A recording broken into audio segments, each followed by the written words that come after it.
Nikos Kazantzakis, por ele mesmo. Um relato em 6 capítulos. Capítulo 4, Os desertos de um aspirante a monge. Sinai, Paris, Viena. Este vídeo contempla a vida do escritor cretense Nikos Kazantzakis, descrita num livro que o autor revisava quando morreu. Em estado latente, durante anos, desde 1929, a obra é mencionada por ele com títulos diversos, ora diálogo, ora conversas, ora cartas, sempre convergentes para seu conterrâneo Domênicos Theotokopoulos, o célebre pintor consagrado como El Greco. Quanto ao título, Kazantzakis finalmente decidiu-se por anaforá, palavra grega para relato, relatório, informe, petição. O texto a seguir é composto exclusivamente por trechos do livro. Quero ouvir a voz de Deus. Quero que ele me diga que caminho devo seguir. Somente aqui no deserto a alma pode ouvi-lo. Todas as vozes podem ser ouvidas no deserto, especialmente duas que são de difícil separação, a de Deus e a do diabo. Como posso esquecer a primeira noite que passei na fortaleza de Deus no deserto? O silêncio se tornara fantasmagórico. Sobre mim pesava como se eu tivesse caído num poço escuro e seco. Na minha mente, o Sinai, a montanha pisada por Deus, brilhara por muitos anos como um pico inacessível. Antes do famoso mosteiro, construído no topo do arbusto, que queimava, mas não era consumido, vinha o Mar Vermelho, Arábia Petra, o pequeno porto de Raito, a longa jornada em camelo através do deserto e o curso errático por entre as montanhas desumanas onde os hebreus tinham passado tantos anos. A Galileia, com sua graça idílica, suas montanhas harmoniosas, o mar azul e o pequeno lago gracioso, estende-se através dos ombros de Jesus, sorri e assemelha-se a ele como a mãe ao filho. A Galileia é um comentário simples e luminoso embaixo do texto do Novo Testamento. Deus revela-se a Galileia como pacífico, pouco exigente, jovial como um homem de bem. Mas o Velho Testamento sempre me comoveu. Respondia muito mais profundamente às necessidades de minha alma. Cada vez que folheava essa Bíblia em carne viva, cheia de vinganças e trovões, esse livro que ferve se o tocamos como a montanha na qual desceu Deus, eu sentia um desejo ardente de ir e ver esses picos desumanos onde ela nascera, de vê-los com meus próprios olhos e tocá-los. Há somente um livro, o Velho Testamento, porque não é feito de papel, mas goteja sangue, todo ele carne e ossos. Para mim, o Evangelho parece camomila para os simplórios e os constipados. Jesus era verdadeiramente um cordeiro, que degolaram sobre a verde erva na Páscoa, sem que ele resistisse, balindo complacente. Mas Jeová é meu Deus, opressivo, vestido com peles das feras que ele matou como um bárbaro, que chega do deserto com um machado na cintura. Com esse machado, Jeová abre meu coração e entra. Chegaram Taema, Mansur e Awa. Eram os 3 condutores de camelos, beduínos de pernas finas, flexíveis, com olhos de águia, que me acompanhariam na viagem de 3 dias e 3 noites ao mosteiro e me protegeriam em caso de perigo. Eles cumprimentaram calados, pondo a mão sobre o peito, sobre a boca e sobre a testa. De acordo com uma antiga crônica, os beduínos enxergam uma distância 2 vezes maior que a capacidade de nossos olhos. Farejam fumaça a 3 milhas de distância e sabem qual madeira queima. Distinguem na areia as pegadas dos homens das pegadas das mulheres e quais são de mulher casada, quais de solteira e quais de grávida. Dificilmente consigo domar minha alegria.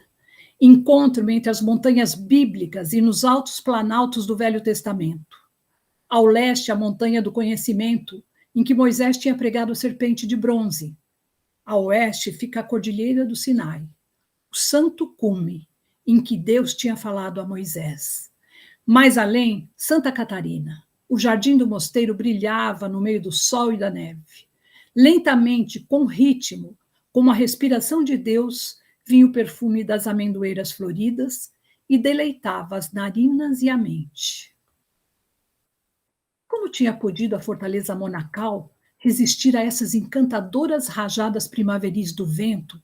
E como, durante tantos séculos, não ruiu numa primavera? Precisamente aí, onde estava a sarça ardente, que queimava e não se consumia. O mosteiro foi construído pelo imperador Justiniano.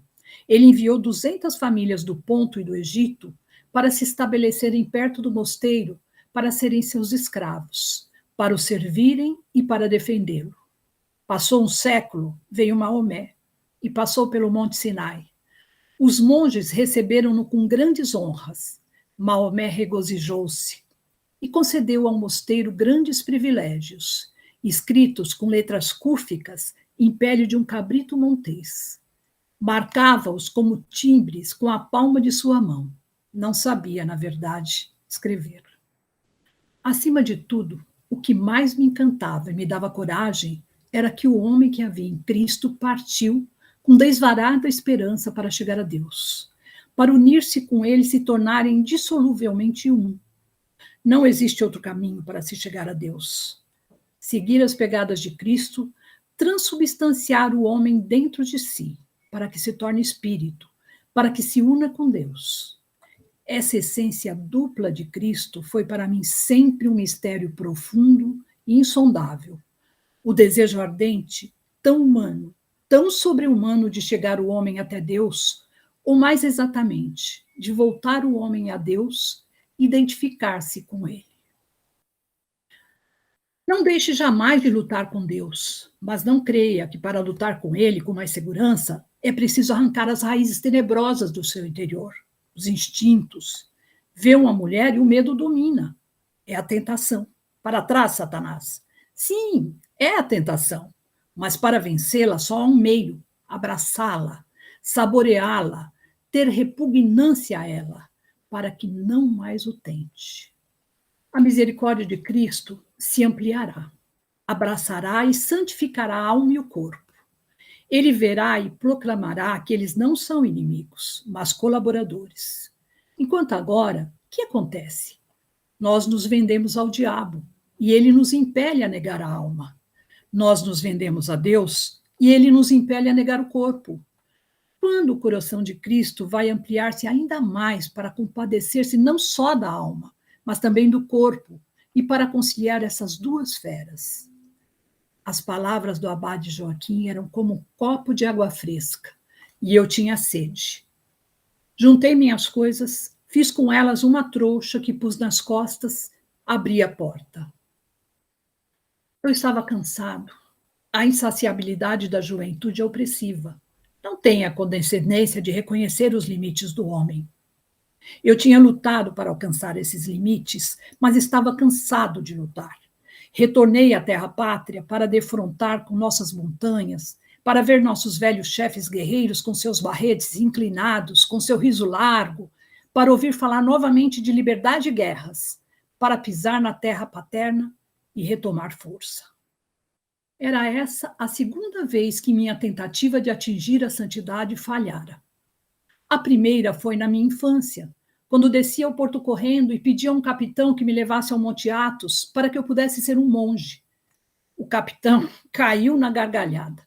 Para casa, gritou. Agora acontecera de novo. Retorne ao mundo, gritara o padre Joaquim. Neste dia e nesta época, o mundo é o verdadeiro mosteiro. É ali que se tornará um santo. Senti vergonha, vendo quanto se opõe à vida indolente e pérfida do mosteiro, toda essa creta, que luta continuamente, ora com as inundações e a falta de chuvas, ora com a pobreza, a doença e o turco. E eu que queria, contra sua vontade, traí-la e fazer-me monge. O abade Joaquim tinha razão. O mundo é o nosso mosteiro. O verdadeiro monge é aquele que vive com os homens e colabora com Deus sobre a terra. Meu pai calado, sisudo, via-me ir e voltar, e franzia suas sobrancelhas. Um dia, ouviu dizer à minha mãe: que acontece com seu filho? Que verme o corrói? Tomara que eu me engane, mas nosso filho assemelha-se aos doidos varridos de que falam os contos. Mas eu ainda não estava pronto. Meu pai era rude, inculto, mas quando se tratava de meu progresso intelectual, ele não me recusava nada. Um dia ouviu dizer a um de seus amigos: ah, não me importam as más vinhas, a uva passa, o vinho, o azeite, que toda a minha colheita se torne papel e tinta para meu filho. Eu tenho confiança nele. O que me esperaria nesta cidade tão longamente desejada? Eu atribuí as culpas à alma do homem que não é capaz de adivinhar nem uma hora antes o futuro e que, para vê-lo, apenas espera, também ela, sombria e impotente como a carne. Que seja gerado o que ainda não foi gerado. Encontrarei nessa cidade o que procuro? Mas que é que eu procuro? Que quero encontrar? Não me basta então o guia com sua coroa de espinhos, que se encontra como um marco no alto de uma montanha, inteiramente de pedra e de sangue, que me mostra o caminho? Talvez tenha razão o abade Joaquim ao impelir-me a atravessar o inferno e todo o purgatório da terra, se quero chegar ao paraíso. Devo alegrar-me, sofrer, pecar e depois superar a alegria, o sofrimento e o pecado, se quero salvar-me? Deus está morto. Ele proclamava e nos conduzia às bordas do abismo. Havia só uma esperança: que o homem ultrapassasse sua natureza, que criasse o super-homem. Este foi um dos decisivos momentos de minha vida. Ali, na biblioteca de Santa Genoveva, por intermédio de uma estudante desconhecida, meu destino tinha me armado uma emboscada. Ali me esperava aquele grande guerreiro coberto de sangue, o Anticristo. Suas opiniões me pareceram blasfêmias e seu super-homem como um assassino de Deus. Contudo, esse rebelde tinha um encanto secreto. Suas palavras tinham uma fascinação sedutora que atordoava, inebriava e fazia dançar o coração. Seu pensamento era uma dança dionisíaca, um hino que se ergue ereto triunfalmente no momento mais desesperançado da tragédia humana e sobre-humana. Eu admirava sem o querer sua tristeza, sua valentia e sua pureza, e as gotas de sangue que salpicavam sua testa, como se ele também, o anticristo, estivesse usando uma coroa de espinhos. Apolo e Dionísio são a dupla sagrada que produz a tragédia. Com a febre da sabedoria trágica, você agora luta para coordenar sua visão num todo. Apolo sonha e contempla em formas serenas a harmonia e a beleza do mundo. No meio do mar tempestuoso das aparências, ele se encontra tranquilo e seguro, imóvel. Seu olhar está cheio de luz. Mesmo quando a indignação ou a tristeza o dominam, elas não rompem seu equilíbrio divino. Nós, todos, somos apenas um. Todos, juntos criamos Deus. Deus não é o antepassado. Ele é o descendente do homem. Era de leão o alimento que Nietzsche me tinha dado para comer no mais crítico, no mais esfomeado momento da juventude. Eu já não podia adaptar-me ao homem contemporâneo, nem ao Cristo como tinham tornado. Que mesa santa avarenta é esta religião onde se dá um vintém na vida terrestre e embolsa milhões eternos na outra. Não pode ser livre o homem que espera o paraíso ou que teme o inferno. É uma vergonha, enfim, embriagar-se nas tavernas da esperança. Ou embaixo nos subterrâneos do medo. Eu não tinha compreendido isso no decorrer de tantos anos. Era preciso vir esse profeta selvagem para abrir-me os olhos.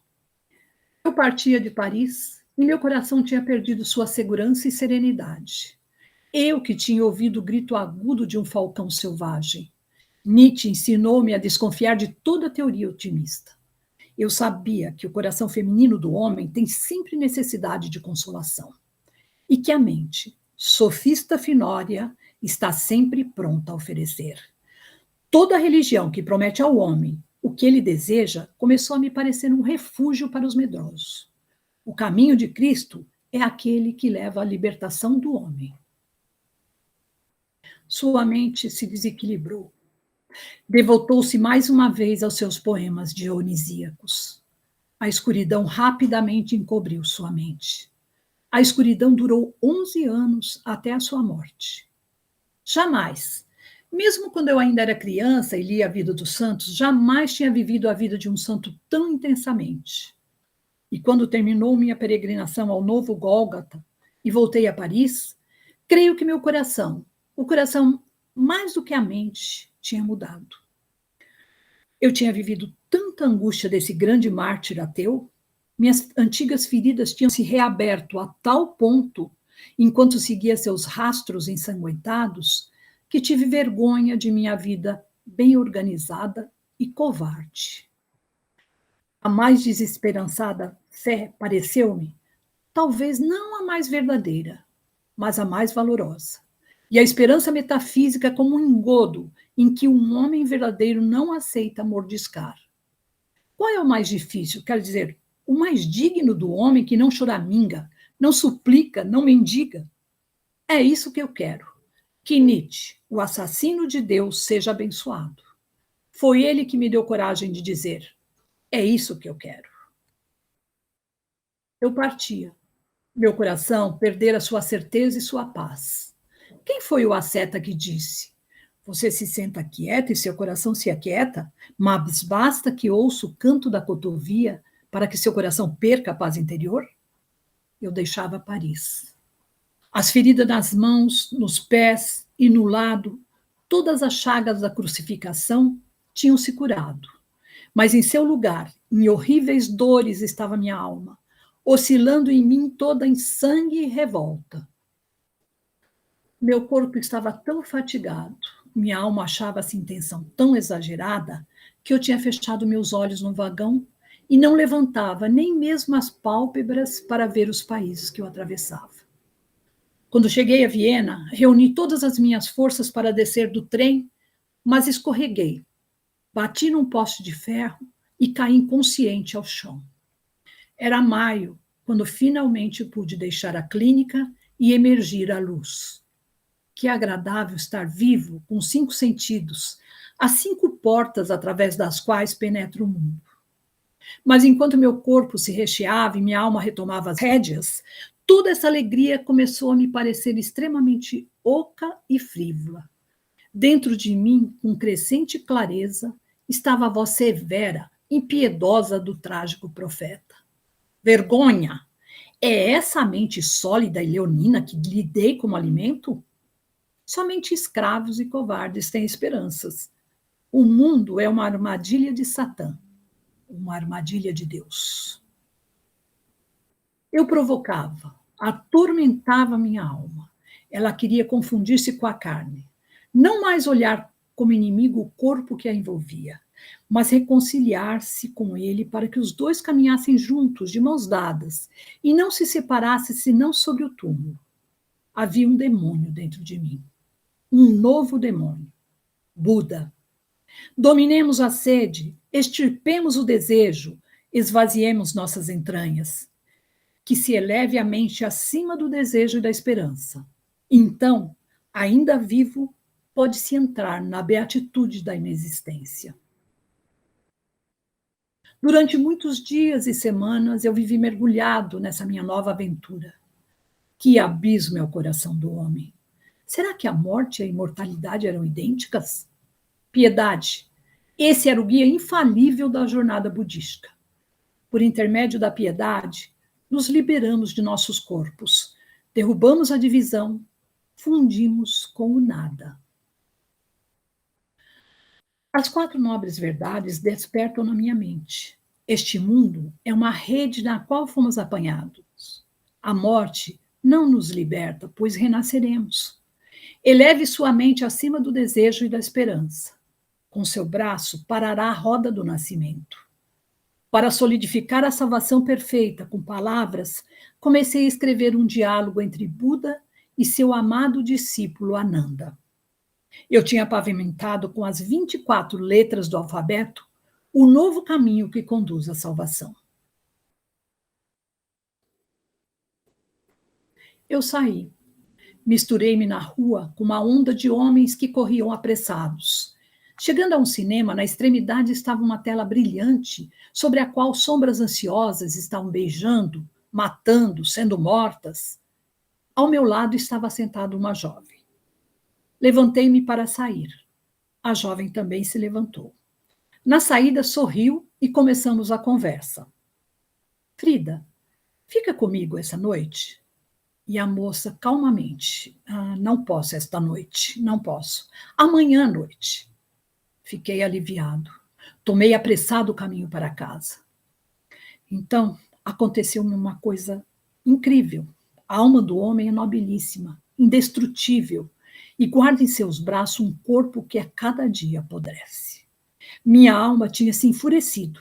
Ela sentia que meu corpo estava prestes a cair no pecado e tinha se sobressaltado, cheia de desprezo e de cólera, e recusava-se a dar-lhe permissão.